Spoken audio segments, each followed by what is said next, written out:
गणना कक्ष के अंदर कर्मचारियों द्वारा नोटों की गड्डियां कपड़ों, जेबों और जूतों में छिपाकर ले जाने के कई मामले सीसीटीवी फुटेज में दिखाई दिए। एसआईटी के मुताबिक काउंटिंग कक्ष में काम करने वाले कर्मचारियों का महीने का वेतन लगभग 20,000 रुपए था, लेकिन उनके और उनके रिश्तेदारों के बैंक खाते में आय से कहीं अधिक नगद जमा और एफडी पाए गए। रिपोर्ट के अनुसार एसआईटी गठन से पहले ही करीब 78 करोड़ रुपए विदेशी मुद्रा और आभूषण बरामद किए जा चुके थे, जबकि 4 जून को गणना कक्ष से सटे बाथरूम से भी करीब 2.25 लाख रुपए बरामद हुए थे। राम मंदिर के दान पात्र में आए पैसों की गिनती के दौरान कथित चोरी और गबन के मामले में एसआईटी की प्रारंभिक रिपोर्ट में जो बातें खुलकर सामने आई हैं, उसने ट्रस्ट के कामकाज को लेकर कई सारे गंभीर सवाल खड़े कर दिए हैं। इस रिपोर्ट में बताया गया कि कैसे दान के पैसों का बंदरबाट किया गया, उसे कैसे बाहर ले जाया गया और किस तरीके से मंदिर में आने जाने वाले कर्मचारियों को ढील दी गई। नमस्कार, मैं हूं शैलेंद्र वर्मा और आप देख रहे हैं खबर खजाना। एसआईटी की 23 जून 2026 की प्रारंभिक जांच रिपोर्ट के मुताबिक गणना कक्ष के अंदर कर्मचारियों द्वारा नोटों की गड्डियां कपड़ों, जेबों और जूतों में छिपाकर ले जाने के कई मामले सीसीटीवी फुटेज में दिखाई दिए।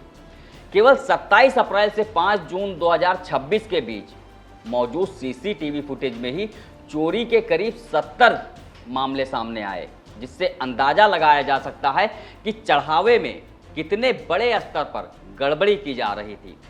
रिपोर्ट में बताया गया कि सीसीटीवी रिकॉर्डिंग केवल 45 दिन तक सुरक्षित रखी जाती थी, जबकि आंतरिक ऑडिट रिपोर्ट में इसे 180 दिन तक सुरक्षित रखने की सिफारिश की गई थी। इस वजह से इससे पहले की संभावित घटनाओं की जांच संभव नहीं हो सकी। उपलब्ध सबूत, कर्मचारियों के बयान और बैंक खातों के विश्लेषण से जो संकेत मिलते हैं कि ये कोई 1-2 घटनाएं नहीं थी, बल्कि लगातार दोहराई जाने वाली घटना थी। एसआईटी के मुताबिक काउंटिंग कक्ष में काम करने वाले कर्मचारियों का महीने का वेतन लगभग 20,000 रुपए था, लेकिन उनके और उनके रिश्तेदारों के बैंक खाते में आय से कहीं अधिक नगद जमा और एफडी पाए गए। जांच में ये भी सामने आया कि कथित तौर पर रकम अलग अलग खातों में जमा कराई गई। रिपोर्ट के अनुसार एसआईटी गठन से पहले ही करीब 78 करोड़ रुपए विदेशी मुद्रा और आभूषण बरामद किए जा चुके थे, जबकि 4 जून को गणना कक्ष से सटे बाथरूम से भी करीब 2.25 लाख रुपए बरामद हुए थे। एसआईटी ने अपनी प्राइमरी रिपोर्ट में कई ऐसी कमियां गिनाई हैं जिन्होंने इस डकैती को डकैतों के लिए काफी आसान बना दिया। जैसे कर्मचारियों की नियमित तलाशी की ही नहीं जाती थी, जेब रहित यूनिफॉर्म लागू नहीं थी, मोबाइल और निजी सामान अंदर ले जाने की खुली छूट थी, अलग अलग हुंडियों का पैसा मिलाकर गिना जाता था, बायोमेट्रिक की व्यवस्था नहीं थी, बैंक की ओर से मंथली रोटेशन जैसी एसओपी जिम्मेदारियां भी पूरी नहीं हुई थी। रिपोर्ट में सबसे गंभीर टिप्पणी जो की गई वो 6 फरवरी 2025 को बदली गई एसओपी को लेकर है। एसआईटी के मुताबिक सबसे पहले कर्मचारियों की तलाशी का प्रावधान था, जिसे बदलकर नियमित या रैंडम जांच कर दिया गया। रिपोर्ट कहती है कि ये बदलाव किन परिस्थितियों में किया गया, इसकी विस्तृत जांच जरूरी है। साल 2022-23 से लेकर 2026 तक की आंतरिक ऑडिट रिपोर्ट लगातार इन्हीं कमियों की ओर इशारा करती रही, लेकिन सुधार नहीं किया गया। ट्रस्ट की ओर से जो वित्तीय लेखा जोखा दिया गया, उसके हिसाब से 31 मार्च 2026 तक ट्रस्ट के पास 1,876 करोड़ रुपए का फंड है, जिसका बड़ा हिस्सा अलग अलग बैंकों में एफडी के रूप में रखा गया है।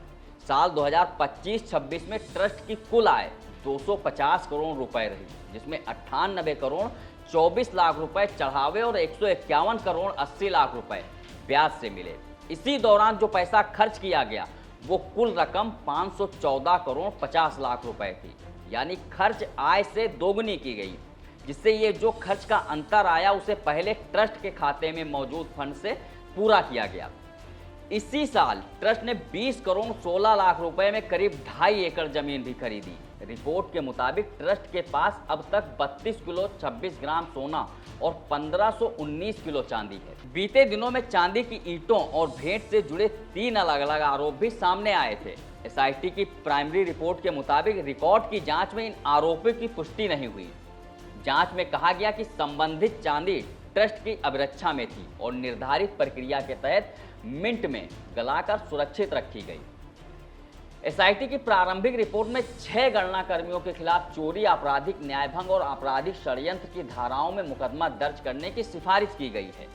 इसके अलावा गणना प्रभारी सुभाष श्रीवास्तव पर कर्मचारियों की तलाशी न कराने और गंभीर लापरवाही का आरोप लगाया गया है। रिपोर्ट में रामशंकर यादव उर्फ टिन्नू की भूमिका पर भी सवाल उठाए गए। एसआईटी के मुताबिक वो बिना किसी लिखित आदेश के हुंडियों की चाबियां अपने पास रखता था और उसी की सिफारिश पर एक रिश्तेदार को गणना कक्ष में नियुक्त किया गया, जो बाद में कथित चोरी करते हुए सीसीटीवी में दिखाई दिया। ट्रस्टी अनिल मिश्रा को लेकर भी एसआईटी ने कई सारे सवाल खड़े किए। एसआईटी का कहना है कि उनको जो भी जिम्मेदारी दी गई वो पूरी तरीके से निभाने में नाकाम रहे, उनसे गंभीर चूक हुई है और कई मुद्दों पर वो पूरी तरीके से फेल साबित हुए।